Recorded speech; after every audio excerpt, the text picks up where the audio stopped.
Jake Morrison wiped the sweat from his brow as he adjusted the camera mounted on his hiking backpack. The scorching Australian sun beat down mercilessly on the rugged terrain of the Outback. He grinned at the lens, his weathered face a testament to years of outdoor adventures. "G'day mates, Jake here, coming to you live from the heart of the Aussie Outback. Day 3 of our solo survival trek, and things are heating up, literally," chuckled, panning the camera to showcase the vast, arid landscape stretching to the horizon. Jake had been running his survival YouTube channel for years, but this particular expedition promised to be his most ambitious yet. As he trudged through the dusty terrain, a glint in the distance caught his eye. Curiosity piqued. Jake veered off his planned route, muttering to himself, well, this wasn't on the map. As he drew closer, the sight that greeted him was nothing short of surreal. A group of women, clad in what appeared to be ancient Amazonian warrior attire, stood in formation. Their bronze skin glistened with sweat, and intricate tattoos adorned their muscular arms. Jake blinked, wondering if the heat had finally gotten to him. "G'day ladies," he called out, his voice tinged with confusion. "Bit far from the Amazon, aren't you?" The women turned, seemingly startled by his presence. One of them, a tall, striking figure with piercing green eyes, stepped forward. "Oh, hello there," she said, her accent a peculiar mix of Australian and something Jake couldn't quite place. "We didn't expect to see anyone out here." Jake's survival instincts kicked in, noting the odd inflections in her speech and the way the other women tensed at his arrival.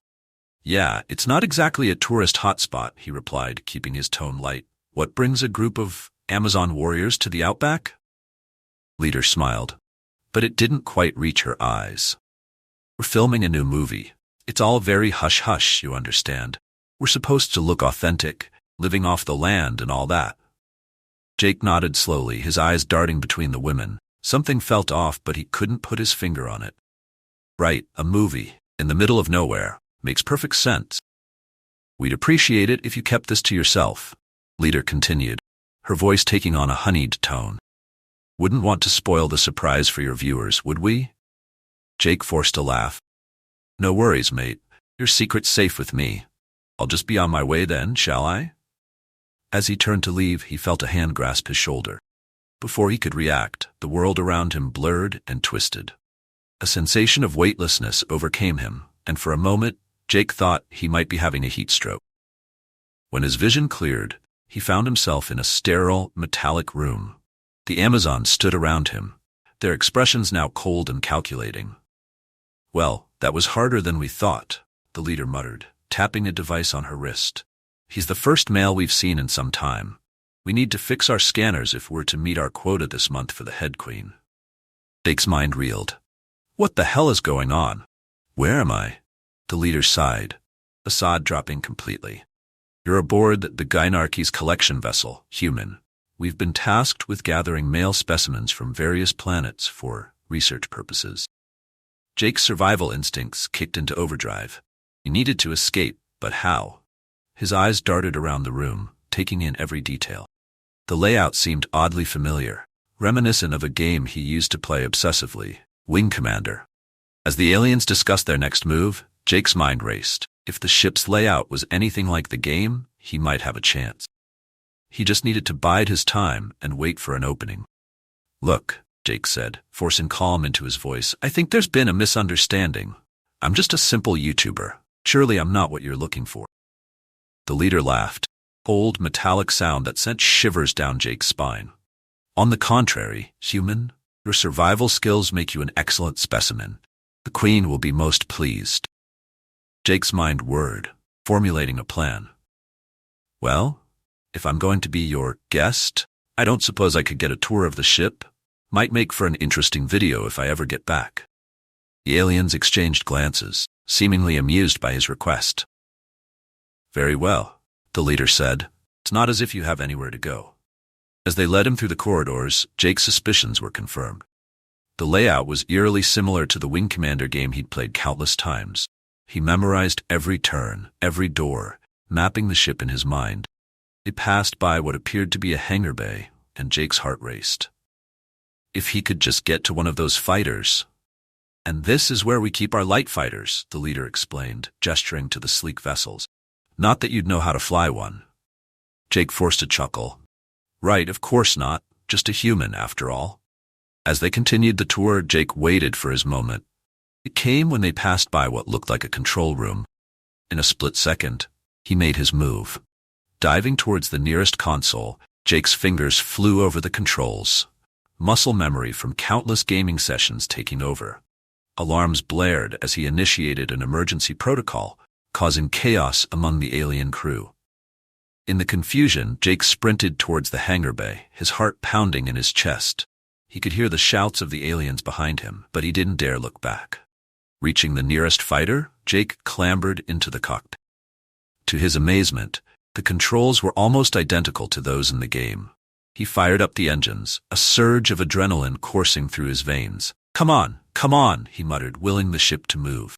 The hangar bay doors began to close. Jake was faster. The fighter shot forward, narrowly squeezing through the gap and into the vast expanse of space. Earth loomed before him, a beautiful blue marble suspended in the darkness. Jake's elation was short-lived, as he noticed several blips on the radar. Aliens were in pursuit. What followed was a heart-stopping chase through the debris field orbiting Earth. Jake weaved and dodged, his gaming skills translating surprisingly well to actual spaceflight. The aliens, caught off guard by his unexpected proficiency, struggled to keep up. As he approached Earth's atmosphere, Jake realized he had one shot at this. He needed to lose his pursuers and somehow land this alien craft without being shot down by Earth's defenses. With a deep breath, Jake pushed the fighter into a steep dive. The ship shuddered as it hit the atmosphere, flames licking at the hull. Behind him, two of the alien ships attempting to follow him broke apart under the strain. Jake gritted his teeth, fighting to maintain control as the ground rushed up to meet him. At the last possible moment, he pulled up, skimming over the Australian outback at breakneck speed. Finding a secluded area, Jake set the fighter down with a bone-jarring thud. He stumbled out of the cockpit, his legs shaky but his spirit soaring. He had done it. He had escaped. As the adrenaline wore off, the reality of his situation began to sink in. He had just stolen an alien spacecraft and evaded capture by an interstellar gynarchy. How was he going to explain this? Jake looked at the camera still attached to his backpack, which had somehow survived the entire ordeal. The wry smile, he turned it on. So, folks, you're not going to believe what happened on my camping trip. As he was about finished recording everything that had happened, strange unmarked trucks and men in suits surrounded him. Hold it right there. Turn off the camera and slowly interlock your fingers behind your head. That authorized voice, Jake could not help but feel. He was the enemy now in this weird turn of events. As he sat in yet another debriefing room that the agents had restrained him in, was recounting his adventure for the umpteenth time, Jake couldn't help but chuckle. Who would believe this? Jake leaned back in his chair, mind reeling from the revelation. The two nondescript agents stood impassively before him, their faces betraying no emotion. The folders on the table seemed to mock him, each representing a drastically different future. After what felt like an eternity of tense silence, Jake finally spoke, his voice barely above a whisper. You're working with them, selling out your own species? That's insane. The lead agent's lips curled into a humorless smile. Insane? Perhaps, but necessary. The arrangement benefits both parties. We provide them with specimens, and in return, they share technology that has advanced our civilization by decades, if not centuries. Jake's fists clenched under the table. And what about the people you're handing over? Don't they have a say in this? A small price to pay for the greater good, the agent replied coldly. Now, Mr. Morrison, time is of the essence. Which folder will you choose? Jake's eyes darted between the two folders. The one promising adventure and alien encounters beckoned to him, appealing to his thirst for exploration and his newfound knowledge of the universe. But the blank folder, offering a fresh start and a life free from the burden of this terrible secret, also held its allure. His mind raced, weighing the options. If he chose the adventure, he'd be complicit in this conspiracy. But if he chose to forget, wouldn't he be abandoning his responsibility to expose the truth? Jake took a deep breath. His decision made, He reached for a folder, but at the last moment he shoved both off the table. The agent's hands moved to their weapons, but Jake was already on his feet. "I choose neither," declared, his voice steady despite his pounding heart. "I won't be part of your sick game, and I won't let you erase my memories. The world deserves to know the truth." The lead agent's face darkened. "I'm afraid that's not an option, Mr. Morrison. If you won't cooperate, we'll have no choice but to." Before he could finish, the room was plunged into darkness. Alarms blared, and the sound of gunfire erupted from somewhere in the building. "What the hell?" one of the agents shouted. In the chaos, Jake felt a hand grasp his arm. A familiar voice whispered in his ear, "Come with me if you want to live." It was the voice of the Amazonian leader he'd encountered in the Outback. But this time, there was no malice in her tone, only urgency. Without hesitation, Jake allowed himself to be led through the darkness. As they emerged into the night air, he saw a small craft hovering nearby, unlike any he'd seen before. "Why are you helping me?" Jake asked as they boarded the ship. The Amazonian's green eyes met his. "Because you showed us something we'd forgotten, the spirit of resistance. Our queen has grown corrupt, and many of us seek change. Your escape inspired a rebellion." As the ship lifted off, Jake watched the facility shrink below them. He realized that his adventure was far from over. It was just beginning. "So," he said, a hint of his old bravado returning, "I don't suppose this rebellion of yours needs a survival expert with a knack for flying alien ships, and quite the handy with cameras as well." The Amazonian smiled, a genuine warmth in her expression.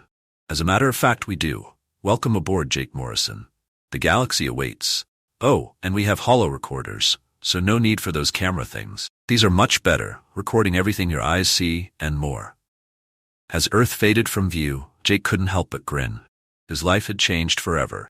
But one thing remained constant. He was still chasing adventure, only now on a cosmic scale. And somewhere out there, a camera was rolling, ready to capture it all. With the alien technology, anything was possible.